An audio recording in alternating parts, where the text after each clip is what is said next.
할렐루야. 오늘도 하나님의 평안이 함께 하시길 축복합니다.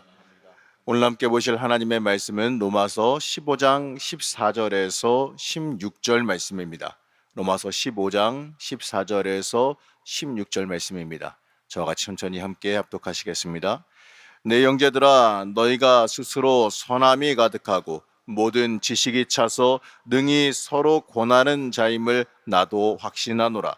그러나 내가 너희로 다시 생각나게 하려고 하나님께서 내게 주신 은혜로 말미암아 더욱 담대히 대량 너희에게 썼노니, 이 은혜는 곧 나로 이방인을 위하여 그리스도 예수의 일꾼이 되어 하나님의 복음의 제사장 직분을 하게 하사 이방인을 제물로 드리는 것이 성령 안에서 거룩하게 되어 받으실 만하게 하려 하심이라. 아멘. 하나님의 은혜와 평강이 함께 하시기를 축복합니다. 예수님께서 말씀하신 선한 사마리아인의 비유가 있습니다. 그 비유에 보게 되면 이 세 종류의 사람이 등장해요. 잘 아시다시피 이 한 종류는 없어야지만 할 사람이고, 이 두 번째는 있으나 마나한 사람, 세 번째는 꼭 있어야 하는 사람입니다.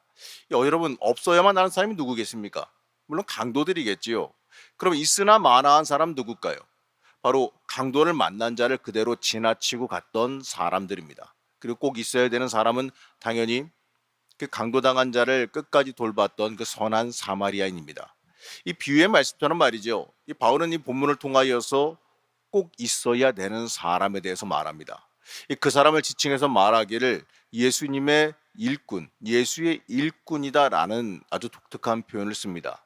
16절 말씀을 보게 되면 내가 그리스도의 일꾼이 되었다, 이렇게 말씀합니다. 이렇게 고백하는데 여기서 말하는 예수의 일꾼, 이 단어가 이 단어는 굉장히 독특한 의미를 지닌 헬라어입니다. 이 바울이 보통 자신을 지칭해서 말할 때 그리스도의 종된 나 바울은 이렇게 말하거든요. 이렇게 지칭하는데 여기서는 다른 단어를 쓰고 있어요. 이 일꾼. 이 일꾼이란 단어는 그때 당시에 이 헬라 문화에서는 네 계층의 사람을 상징한다고 합니다. 이 사제, 합창단원, 운동가, 군인, 이렇게 네 가지 종류의 계층의 사람들을 가리킬 때 이 일꾼이라는 단어를 그 헬라 문화에서는 썼다고 합니다. 이 당시 헬라 문화에서는 이 네 종류의 사람을 이렇게 이해했대요. 사제를 통해서 우리가 신에게 접근할 수가 있고, 합창단원으로 인해서 우리의 인생이 즐거워지고, 운동선수가 있음으로 인해서 삶의 활력이 생긴다. 그리고 군인이 있음으로 인해서 안심하고 우리가 산다. 이러한 생각을 가졌다고 합니다.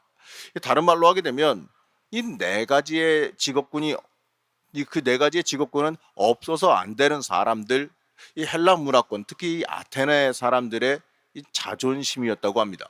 이 국가와 사회를 위해서 봉사하는 이 공적인 봉사자들로 여겼고, 이 지역 사회에서 없어서 안 되는 존재들로 여겼다라는 겁니다. 한마디로 꼭 있어야 되는 사람을 지칭하는 겁니다. 사도 바울은 오늘 말씀에서 이 자기 자신을 소개하면서 나는 그리스도 예수의 일꾼이다, 이렇게 고백합니다. 이 말에 이 그대로 적용하게 되면 나는 예수 그리스도를 위해서 꼭 필요한 사람입니다, 이렇게 바꿔 말할 수가 있어요. 자, 그러면 왜 바울은 자기 자신을 일꾼이라고 소개할까요? 이 무엇을 위해서 그가 예수의 일꾼 되었다, 이렇게 고백하겠습니까? 한번 생각해 보시기 바랍니다. 내가 예수의 일꾼, 하나님의 일꾼. 다시 말해서 하나님에게 내가 없어서 안 되는 존재가 되었다면, 그렇다는 그 칭호를 얻었다면 여러분 얼마나 복될까요? 하나님께서 여러분들에게 말씀하시는 겁니다. 너는 꼭 필요하다. 네가 없으면 안 되겠구나. 이러한 말씀, 물론 그렇게 얘기하시려 저는 생각하지만 그 말씀을 직접 듣는다면 얼마나 뿌듯하고 기분 좋겠습니까? 그렇다면 바울은 우리가 왜 이러한 칭호를 듣는 일꾼이 되어야 한다, 이렇게 말할까요? 먼저 우리가 하나님의 은혜를 받은 사람들이기 때문에 그래요. 여러분, 은혜는요, 받을 자격 없는 사람들에게 베풀어지는 겁니다. 이 구원은 하나님에게로부터 주어지는 전적인 은혜예요. 하지만 이 사도 바울은 오늘 말씀에서 이것 이상을 말합니다. 은혜라는 단어를 조금은 다른 각도에서 사용해요. 바로 구원받은 사람으로서 이 구원을 받고 보니까 이 은혜가 소중하고 이 놀라운 특권이었다라는 걸 깨닫게 되는 겁니다. 그렇기 때문에 내가 다른 사람도 구원의 길로 인도해야겠다고 결심하게 되어진다는 거죠. 내 가족, 내 이웃, 내 친구들이 이 내가 받은 이 특권, 이 영생에 동참할 수 있도록 하는 그 구원의 도구로서의 삶을 살고 싶어지게 만들어지는 겁니다. 바로 그러한 의미에서 이 은혜라는 단어가 사용되어집니다. 오늘 말씀 15절과 16절 말씀 다시 한번 함께 보시겠습니다. 그러나 내가 너희로 다시 생각나게 하려고 하나님께서 내게 주신 은혜로 말미암아 더욱 담대히 대략 너희에게 썼노니 이 은혜는 곧 나로 이방인을 위하여 그리스도 예수의 일꾼이 되어 하나님의 복음의 제사장 직분을 하게 하사 이방인을 제물로 드리는 것이 성령 안에서 거룩하게 되어 받으실 만하게 하려 하심이라. 아멘. 자, 예수의 일꾼, 이 말을 오늘 이렇게 읽을 수 있을 것 같아요. 나는 복음의 제사장이 되었다. 내 삶을 변화시키고 나를 하나님의 놀라운 구원에 동참시킨 이 하나님의 복음, 이제 예수 없이 하나님 없이 살던 이방인들이 이 구원의 자녀가 되도록 이끄시는 그 복음의 제사장이 된 것이 이 얼마나 큰 은혜인가. 이 구원받은 것을 넘어서서 이방인들을 구원받을 수 있도록 이끄는 놀라운 삶을 살아간다는 것이 이 얼마나 놀라운 은혜인가. 이러한 뜻입니다. 하나님이 나에게 이러한 이 엄청난 특권을 주셨다는 그 의식이 이 사도 바울로 하여금 하나님의 일꾼이 되었다 이렇게 고백하게 만든 겁니다. 여러분, 하나님께 받은 은혜가 여러분들 하나님의 일꾼이라 고백할 수 있게 되시기를 축복합니다. 우리는 하나님께 쓰임 받기 위해 부름 받았어요. 그리고 내가 하나님께 어떠한 은혜와 어떠한 사랑을 받았는지 잊지 마시기 바랍니다. 우리가 전에도 말씀드렸죠. 교회 올 때마다 저는 가장 눈에 들어오는 게 십자가라고. 그리고 십자가를 보면서 느껴지는 게 나를 위해서 예수님께서 십자가에 피 흘려 돌아가시고 내가 그 은혜로 인해서 구원받아 이렇게 살 수 있구나. 내가 이 자리에 있는 것, 내가 예배드리러 들어온 것, 성전에 들어온 것 자체가 은혜고 십자가를 바라볼 때마다 하나님이 나를 사랑하시는구나.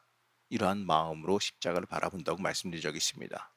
여러분, 십자가를 보시면서 어떤 생각이 드세요? 지나가다 보니까 어떤 사람이 이렇게 얘기하더라고요.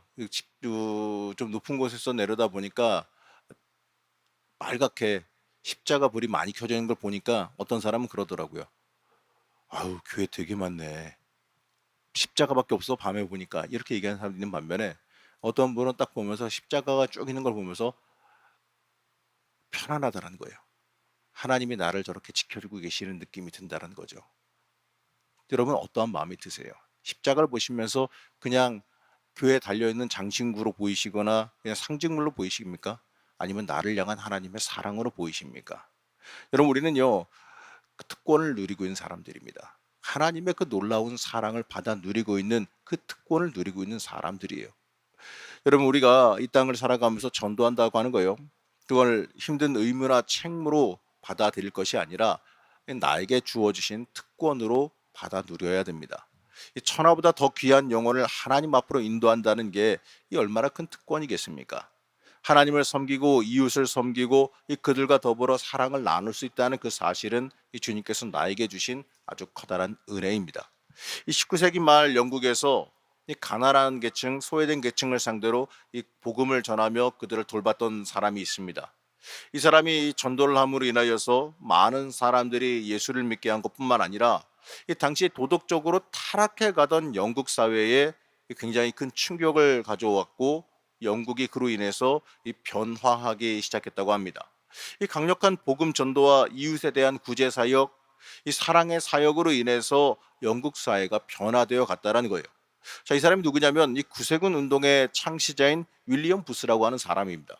이 1907년 그 에드워드 7세가 그를 버킹엄 궁전에 초대해서 이 당신 덕분에 영국 사회가 아주 좋은 방향으로 변화하고 있습니다라면서 치하했습니다.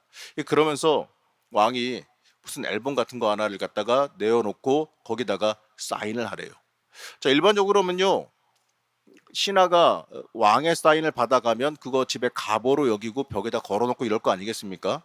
근데 그래야 될 텐데 오히려 반대로 왕이 윌리엄 부스 보고 사인을 해라. 네가 여기다가 글을 쓰고 사인을 해놓으면 내가 그거를 잘 보관해 놓겠다라고 왕이 오히려 거기에다가 쓰라고 합니다.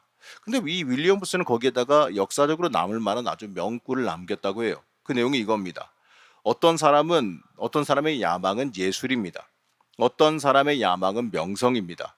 어떤 사람의 야망은 황금입니다. 그러나 나의 야망은 사람들의 영혼 구원입니다. 여러분, 우리 사랑하는 성도 여러분, 우리는 한 사람을 만날 때 그 사람의 영혼을 천하보다 더 귀하게 바라볼 줄 알아야 됩니다. 우리가 서로가 서로를 대할 때 천하보다 귀한 영혼으로 대한다면 우리가 서로 간에 관계에 문제가 생길 것도 없고요. 그리고 또 내 자신에 대해서도 나 자신도 하나님께서 사랑하시는 천하보다 귀한 영혼이다라는 마음으로 이 땅을 살아갈 수 있게 됩니다. 이 천하보다 귀한 영혼을 예수님 앞으로 인도한다는 거, 이게 얼마나 큰 위대한 은혜고 특권이겠습니까? 이 의식이 바울로 하여금요, 예수 그리스도의 그 일꾼이 되게 한 것처럼, 그리고 예수를 위해서 목숨을 걸고 전도하게 한 것처럼 우리도 주님의 일꾼으로서 하나님께 붙들림 받아 하나님 보시기에 꼭 필요한 존재로 쓰임 받을 수 있어야 됩니다. 오늘 제목을 이렇게 잡았습니다. 하나님께 필요한 사람. 여러분, 저는 이 제목 잡으면서 우리 모든 성도님들께서 하나님께 필요한 사람 되기를 축복하는 마음으로 제목을 한번 잡아봤습니다. 여러분, 하나님께 꼭 필요한 사람 되시기를 축복합니다. 하나님께 있으나 마나한 사람, 있어서는 안 될 사람, 이런 게 아니라 하나님 보시기에 꼭 있어야 되는 사람, 하나님께서 사용하시는 사람, 하나님께서 보시기에 마음에 합한 사람 되시기를 축복합니다. 여러분, 우리의 인생 살아가면서요, 하나님께 꼭 필요한 사람, 예수 그리스도의 일꾼으로 이 땅을 살아가시길 축복합니다. 오늘도 기도하실 때 하나님 앞에, 하나님 나를 써주십시오라는 기도를 하시길 바랍니다.